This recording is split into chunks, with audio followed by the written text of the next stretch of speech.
Hey guys, and welcome back. Today's video I am going to be doing a product video with products that I hate that everyone else loves. So what actually inspired this video is I was using a skincare product that I've just tried to use so many times, and every single time I use it I'm like, why am I still using this? I don't like this product, but I feel like I keep using it because I want to know what the hype is about. Everyone talks about this, everyone raves about it, they love it.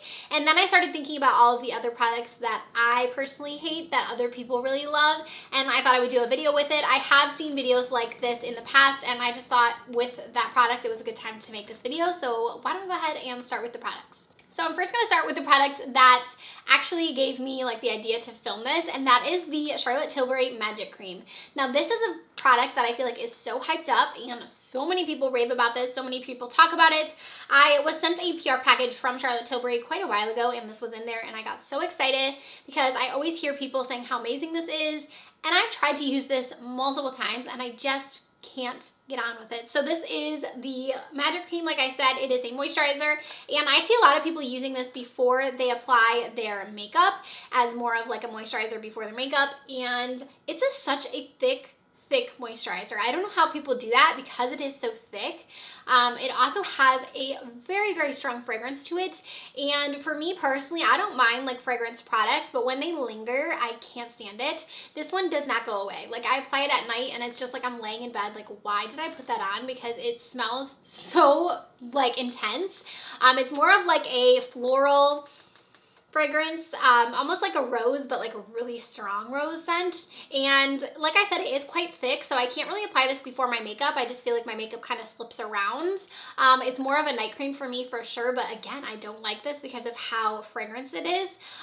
So this is a product that I kind of thought about when I was making this video, like, okay, I need to make that video because this one just isn't it for me, and I keep trying to use it, but I just don't like it. So I'm gonna actually get rid of that on my collection because I'm done like trying to like it. I just need to realize like you don't like it. Move on.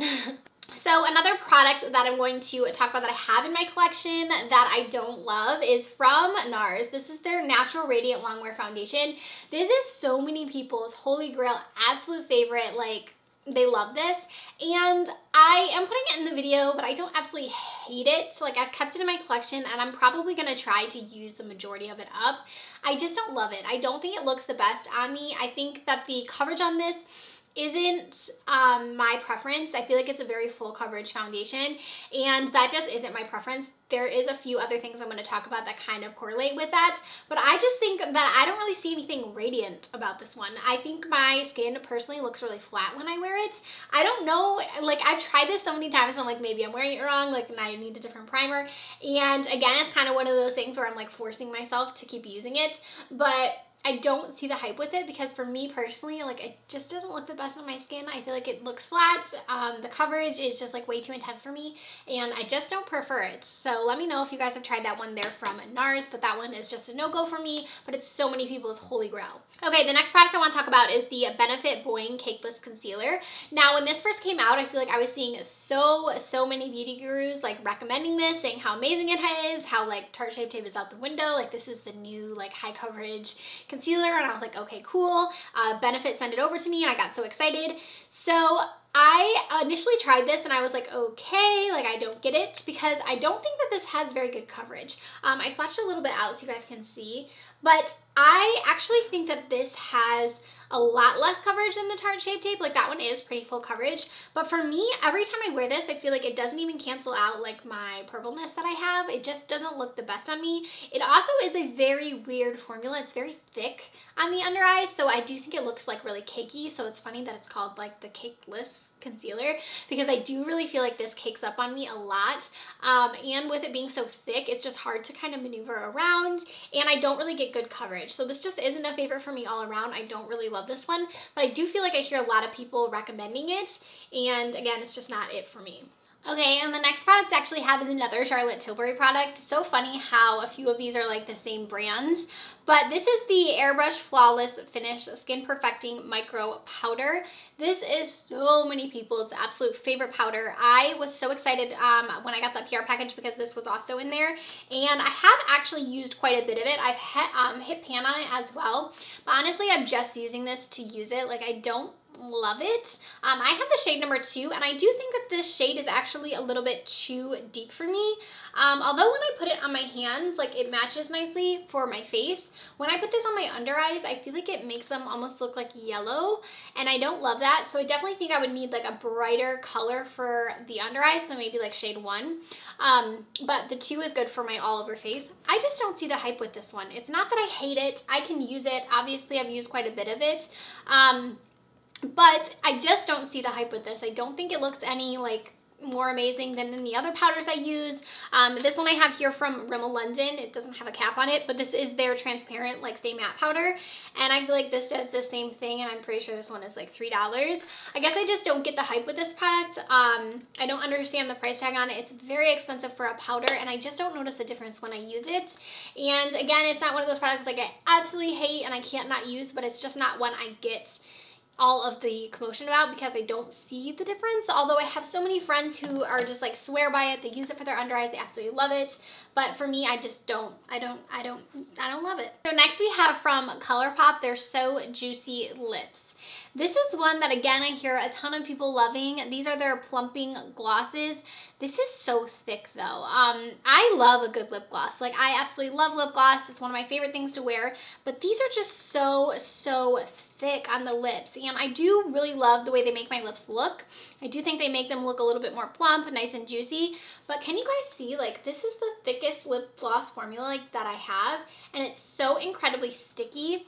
Every time I have this on, I'm just like sitting there like pulling my lips apart. It just doesn't look flattering to me just because it's always like piecing up and balling up, and it is just not comfortable to wear as well. I like a gloss that has just a little bit of thickness to it, to where it's like thick enough to where it's going to hang around, but not like this. And that's the only one I think I have left in my collection. I decluttered the rest of them. This one is in the shade She's Here. I kept this one around just because I don't know why, honestly, but I don't really love this formula. I don't reach for it at all. And I know so many people rave about these and say that they're their favorite lip product from Colourpop. I just don't get it because to me they are just way too thick and way too uncomfortable on the lips. Okay, so those are the products that I have in my collection. Now we're going to talk about the products that I've actually gotten rid of or that I've tried that I hated. So first is the Huda Beauty foundation. Okay, when this came out, everyone was raving about it, saying how incredible it was. It was like the product to get. I remember I got it and I was so excited, and I applied it and it looked so awful on me, and I was just so confused because I'm like, why did I do wrong? Like, what did I do wrong? It is a full coverage foundation, and I just realized over time that that is not my preference. I prefer more of like a natural to satin formula. Like, that's what I prefer. That's definitely my sweet spot when it comes to foundations, and that is just not the Huda Beauty foundation. I think it's called their Faux Filter. That one is just so full coverage. Like, even if I was to use the tiniest bit of product, my face still just looked like a mask. Like, it looked so thick on me. Also, I feel like the shade that I had was really off, so I think that kind of contributed a little bit, but it was just way too thick for me. It's also really fragranced. I want to talk about the powders for a second too. She has her cake powders, or those are called the baking powders. Can't remember exactly the name, but those ones are also really fragranced, and I really like the formula of those, but the fragrance is so intense that I just can't use them. I don't know, something about when a product is just overpowering, it just really doesn't make me want to put it on my skin. I also know a lot of people get breakouts from products that are so fragranced like that, but definitely her foundation has a very thick fragrance to it. But it was mostly the coverage that I was like, I cannot do this. This does not look good on me, and kudos to anyone that does love it and loves that thick of coverage, but for me, I was like, okay, I hate this. I'm never going to use it again, and I actually got rid of it out of my collection. Okay, and another product that I do not have is the NARS Creamy Radiance Concealer. That is another concealer that I feel like I've been hearing about forever, that everyone loves, and it's funny because I actually purchased it a long time ago. I got it, and I didn't love it. And then again, everyone was like, this is great, this is great, this is great. And I actually got rid of it out of my collection, and I actually got it again because I convinced myself that I needed it again. And I tried it again, and I still do not like it. So for me, it's funny because everyone always says that it's more of like a natural weight and it's like such a good coverage and all this stuff. It is so thick to me. Every time I've tried it, it's like crepey on my under eye. It doesn't blend out very well. It doesn't look natural at all. It looks really, really heavy.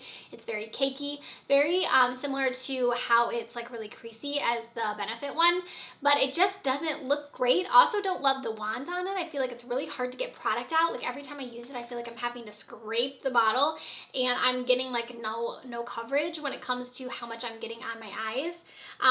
But then it also crepes up so much, so it's kind of like a weird thing because it is, I don't know, it's like not a natural coverage, it's full coverage, but then it also like you need a lot, and it's hard to get it out of the container, if that makes any sense. So that's just a no for me, that one from NARS. It's funny that I have 2 NARS products in there because I love a lot of their other products, like their Sheer Glow foundation, I absolutely love. But those 2 products didn't work out for me. And I also have a foundation that I've decluttered on my collection, and this one is from Hourglass, and this is their Veil Vanish Stick Foundation. Now this is one that I feel like every single person on YouTube like loves. Like so many of them, like if you ask them their favorite foundation, this is the one they say. I know Jaclyn Hill raves about it all the time, and I was like, okay, I need it, even knowing it's like quite expensive. I finally got it, and I just didn't like that one at all. It almost felt like I was wearing a mask, very similar to the Huda Beauty one, where it was so full coverage, but not in the same way as it just looked bad. This one didn't look horrible on my skin, it just felt heavy, which if it hadn't felt so heavy, like I would have probably still worn it like a little bit because it's a stick, can go a long way. So I was okay with just applying a little bit and not getting as full of coverage. But the fact that it felt so heavy on my skin is what I didn't love. It just felt like I had on so much makeup. And I personally, like I said, I like more of a natural wear foundation, but I also can wear some full coverage foundations. I just don't like it when they feel heavy. And that one just felt like, I don't even know. It just was so intense on my skin and just like, it felt like I had like 80 pounds of makeup on. It also made me oily, which was very strange as well because I don't tend to get very oily. I can every once in a while, like in the summer if I'm like out in the heat, but I don't tend to get very oily. And I remember the day that I first wore that, I was like so shiny. I was so confused. So it's definitely one that you have to like powder throughout the day for me. And as I continued to wear it, the same thing happened where I just got really oily. So it's kind of odd, but those 2 combinations, like the oiliness of it and how heavy it felt on the skin, was just enough for me to say, okay, I'm done with this one, and I got rid of it out of my collection. After I talk about the ones that I don't have in my collection anymore, that is going to do it for this video. I hope you guys found this helpful. If you have a similar preference to me, maybe you got some insight out of this, maybe it stops you from purchasing some of these products. If they are like your absolute holy grail favorite products, like don't take this any wrong way. Just because they didn't work out for me doesn't mean they won't work out for you, but these are just products that, you know, didn't work out for me. And I know I've talked a lot about like my favorite products. I do a lot of like first impressions and things, but sometimes it's nice to just come on and say the products that didn't work out for me as well. So I hope you guys did enjoy this one. Give it a thumbs up if you did. Do not forget to subscribe before you go, and I'll see you in my next video. Bye, friends.